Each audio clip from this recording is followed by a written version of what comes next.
Hello student, welcome to college study Delhi university. इस video में हम कवर करने वाले हैं place of supply under the GST.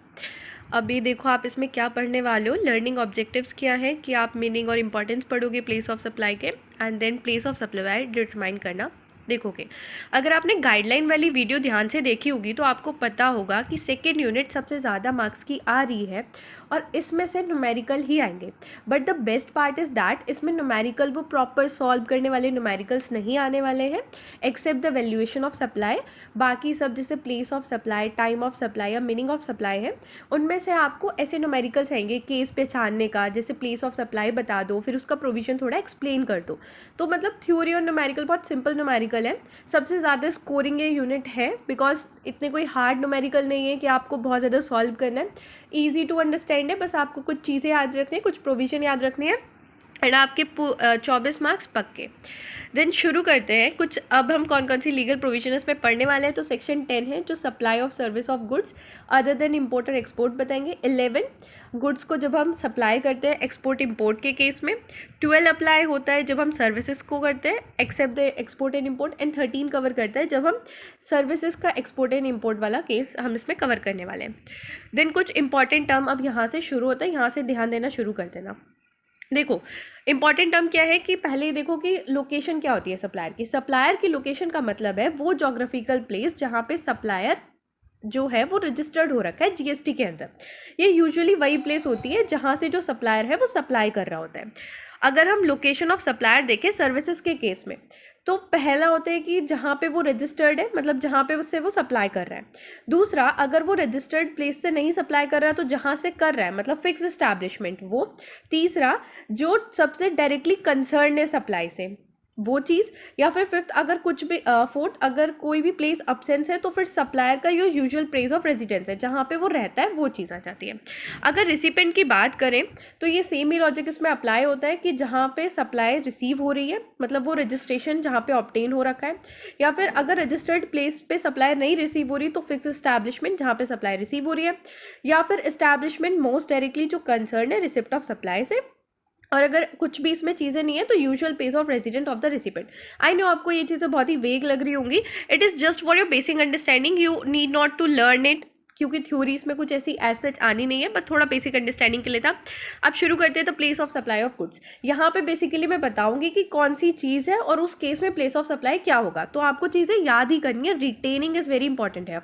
सबसे पहले अगर आपके मूवमेंट हो रहा है गुड्स का, मान लो मैं हूँ, मैंने यहाँ से गुड्स ट्रांसफ़र किए यूपी में, ठीक है, तो मूवमेंट हो रहा है गुड्स का, एक लोकेशन से दूसरी लोकेशन पे चीज़ें जा रही है, गुड्स जा रहे हैं। तो प्लेस ऑफ सप्लाई होगा जहाँ पे फाइनल डिलीवरी हो रही है गुड्स की, मतलब यूपी में जिस प्लेस पे फाइनल डिलीवरी हो रही है।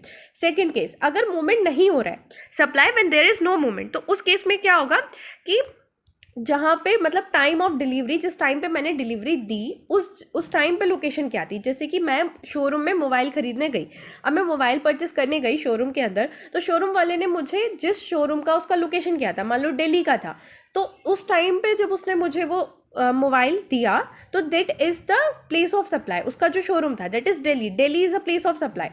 देन अगर ओवर द काउंटर हो रहा है, ओवर द काउंटर सेल हो रहा है, तो अगर बायर का एड्रेस मेंशन है तो इनवॉइस में अगर बायर का एड्रेस मेंशन है that will be the place of supply. लेकिन अगर मेंशन नहीं है तो सप्लायर की location he place of supply मानी जाएगी। देन आ जाता है इंस्टॉलेशन और असेंबल, मतलब कोई भी जो ऐसा कोई सामान है जो कहीं इंस्टॉल्ड हो रहा है तो जिस साइट पे भी वो इंस्टॉल्ड हो रहा है। मान लो मैंने अपने घर पे ना टीवी लगवाना था, तो मेरा जो घर है वो दिल्ली में ही है, मैंने दिल्ली में ही टीवी लगवाना था, तो मेरा जो प्लेस ऑफ सप्लाई होगा वो दिल्ली होगा बिकॉज मेरा टीवी मेरे घर पे लगा और घर दिल्ली में था। अगर मेरे को टीवी लगवाना हो तो अपने फ्रेंड के घर पे जिसका घर जो है यूपी में है, तो प्लेस ऑफ सप्लाई होता है यूपी। देन आ जाते हैं ऑन बोर्ड अ कन्वीनियंस, अगर गुड्स हमने सप्लाई किए व्हीकल के थ्रू जैसे प्लेन ट्रेन के थ्रू, तो प्लेस ऑफ सप्लाई होगा जब हमने गुड्स लोड किए, मतलब जब हमने ट्रेन में या व्हीकल में वो जो गुड्स डाले, that is a place of supply. Import export के केस में आ जाओ, एक्सपोर्ट के केस में प्लेस ऑफ सप्लाई जो होता है वो आउटसाइड इंडिया होता है। और अगर आप इंपोर्ट कर रहे हो तो इस केस में क्या होता है, जो इंपोर्टर की लोकेशन है, मतलब जिसने गुड्स इंपोर्ट करे हैं उसकी लोकेशन इंडिया में जहाँ पे भी है that will be the place of supply. अब आ जाता है the place of supply of services. Services के केस में देखो, सर्विसेज के केस में एक दो बेसिक जनरल रूल है। पहला, अगर रिसिपेंट रजिस्टर्ड है तो प्लेस ऑफ सप्लाई हमेशा रिसिपेंट का रजिस्टर्ड लोकेशन होगा। अब रिसिपेंट कौन है? जो डिलीवरी लेता है, जो सामान खरीदता है। सप्लायर कौन है? जो सामान देता है। जस्ट फॉर योर अंडरस्टैंडिंग, कहीं ना पता हो। अगर रिसिपेंट अनरजिस्टर्ड है लेकिन उसका एड्रेस रिकॉर्ड में है तो एड्रेस के अकॉर्डिंग चले जाएंगे, और अगर रिसिपेंट अनरजिस्टर्ड है और उसका एड्रेस भी नहीं है तो जो सप्लायर की लोकेशन है वो हम यूज़ कर लेंगे। लेकिन अगर स्पेशल केसेस आ जाते हैं तो जनरल प्रोविजन नहीं लगती, स्पेशल प्रोविजन लगती है। पहला, अगर कोई भी इमूवेबल प्रॉपर्टी से रिलेटेड हमने सर्विस दी है तो वो जो इमूवेबल प्रॉपर्टी है, मतलब वो जो प्रॉपर्टी जहाँ लोकेटेड है, वो प्लेस ऑफ सप्लाई होगा। अगर कोई ब्यूटी, हेल्थ, फिटनेस या रेस्टोरेंट सर्विस दी है तो जहाँ पे आपको वो परफॉर्मेंस करी गई है सर्विसेज, जैसे आपने रेस्टोरेंट में जाके खाना खाया तो जहाँ पे वो रेस्टोरेंट था वो प्लेस ऑफ सप्लाई होगा। अब अगर आप जयपुर घूमने जाते हो और जयपुर के रेस्टोरेंट में खाना खाते हो तो आप ये नहीं कह सकते कि मैं तो दिल्ली से हूँ तो मैं दिल्ली गवर्नमेंट को टैक्स दूंगा। नहीं, जयपुर वाला जो प्लेस ऑफ सप्लाई जो होगा वो आपका वो जयपुर ही होगा।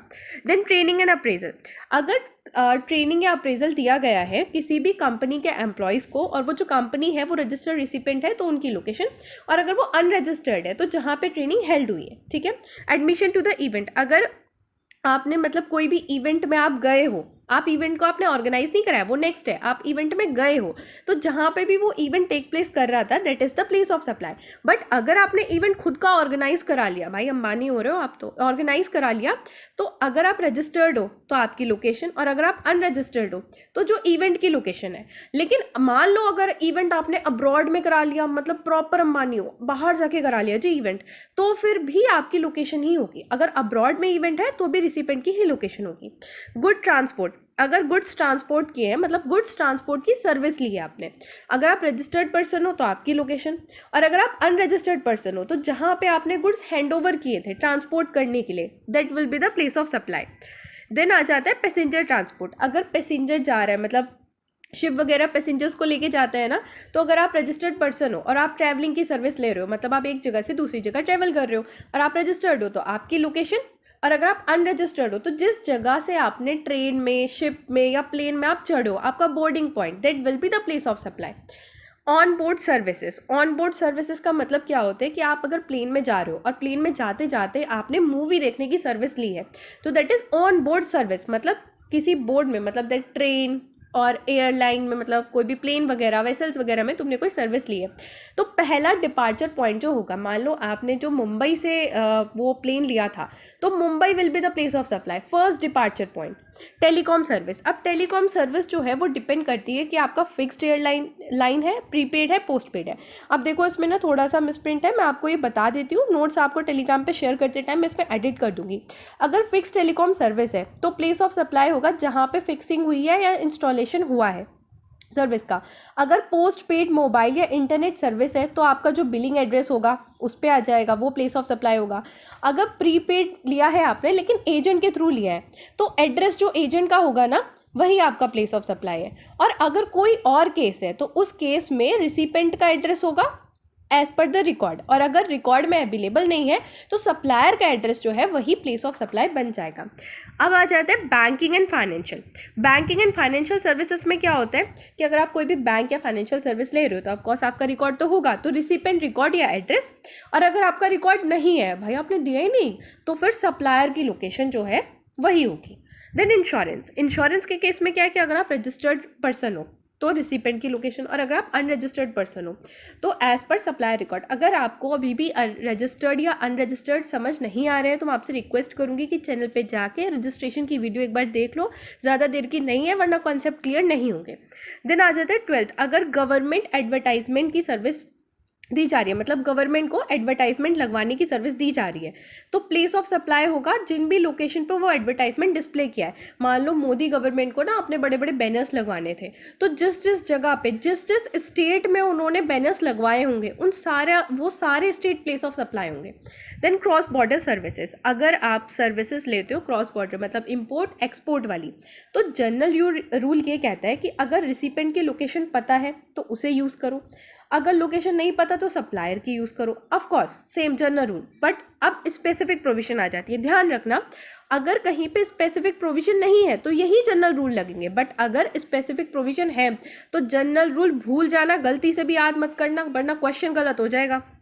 स्पेसिफिक प्रोविजन में क्या आ जाता है जहाँ पे सर्विस परफॉर्म्ड हुई है तो प्लेस ऑफ परफॉर्मेंस, अगर इमूवेबल प्रॉपर्टी है तो जहाँ पे प्रॉपर्टी लोकेटेड है, अगर ऑर्गेनाइजेशन हुआ है इवेंट का या एडमिशन हुआ है तो जहाँ पे वो इवेंट हुआ है, अगर आपने ट्रांसपोर्ट करा है हायरिंग ट्रांसपोर्ट तो सप्लायर की लोकेशन, ठीक है, और अगर ट्रांसपोर्ट किया है गुड्स को तो जहाँ गुड्स पहुँचेंगे वो डेस्टिनेशन पॉइंट, पैसेंजर को ट्रांसपोर्ट किया तो boarding point, and on board service तो फर्स्ट डिपार्चर पॉइंट। आपको ये नहीं लग रहा कि ये सारी जो चीज़ें हैं वो सेम ही है जो मैंने ऊपर बताई थी?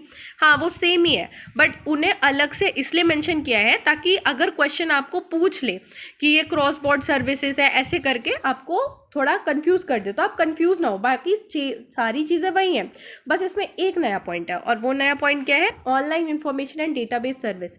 ऑनलाइन इन्फॉर्मेशन या डेटाबेस सर्विस बिल्कुल नया ऐड हुआ है तो इससे क्वेश्चन आने के चांसेस हैं। तो अगर ऐसा है ना तो रिसिपेंट की लोकेशन मतलब जहाँ पे आप ये सर्विस ले रहे हो वो लोकेशन, ठीक है, वो इसमें लिखी जाएगी। इसी के साथ आपकी वीडियो मैंने बहुत शॉर्ट में ये कवर कर दिया। अगर आपको लग रहा है कि यार ये बहुत ज़्यादा शॉर्ट है, मुझे तो आंसर लिखना था बट समझ नहीं आ रहा है कैसे लिखूँ, ये तो टू द पॉइंट हो गया, तो मैं आपको इतना बोलूँगी कि आप टेलीग्राम चैनल ज्वाइन करके रखो, वहाँ पे हम पोल डाल देंगे कि ये अगर ज़्यादा शॉर्ट है, ये नोट्स भी हम डाल देंगे। इसके साथ साथ आपके डिटेल नोट्स के लिए पोल डाल देंगे। अगर लोगों ने पोल किया, आप सबने पोल किया कि हाँ डिटेल नोट्स चाहिए, तो मैं आपको डिटेल नोट्स भी दे दूँगी प्रॉपर, मतलब उसमें आपके न्यूमेरिकल तो है ही नहीं इसके अंदर, हाँ ठीक है, एग्जाम्पल्स जो नॉर्मल न्यूमेरिकल्स आने वाले हैं थोड़े थोड़े वो सारे न्यूमेरिकल्स भी होंगे, एग्जाम्पल्स होंगे, समझने के लिए सारी प्रोविजंस डिटेल में लिखी होगी। तो बस टेलीग्राम चैनल आप जाओ। ओह मैं तो बताना ही भूल गई कि टेलीग्राम चैनल आपको कहाँ से मिलेगा। तो टेलीग्राम चैनल के लिए आपको हमारे चैनल पे जाना है, हमारी पोस्ट में सर्च करना और आपको पोस्ट में हमारा लिंक मिल जाएगा, ठीक है। Thanks for watching. वीडियो को लाइक करें, चैनल को सब्सक्राइब करें और भाई दूसरों को भी शेयर कर दो, दूसरों का भी भला कर दो। खुद ही पढ़ना है क्या? दोस्त को भी पास कराना है। Thank you.